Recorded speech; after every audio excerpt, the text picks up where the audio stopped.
फायदा नहीं है, ये गर्म हो जाएंगे।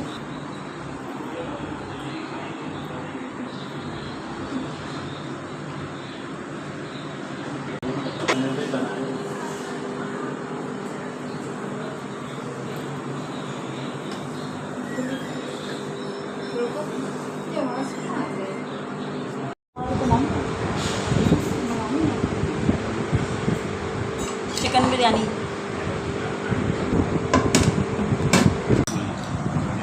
गांव से, मतलब हर छोटे से गांव से यार, पैसे तो है नहीं, ये में घेरा नहीं होता था वो शेरा, तो फिर मैं पढ़ाई करी। तो आप लोग मैं तो जान दो शादी के बाद वहाँ से निकला, वहाँ से पढ़ाई करी, वहाँ से निकला, वहाँ से निकल के यहाँ कराची आया। फिर वहाँ पर वो कोका कोला कंपनी में जॉब करने लगा, 1-1.5 लाख मिल रहे हैं। 1-1.5 लाख छोड़ के जो है वहाँ पर उसका लाइन मैनेजर,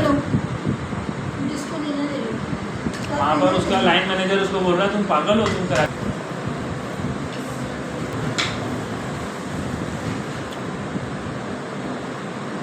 आप खाओ अपना।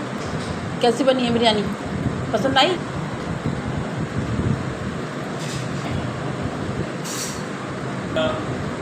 कराची में, कराची हमको बड़ा शहर, यहाँ पर आया जॉब ढूंढी।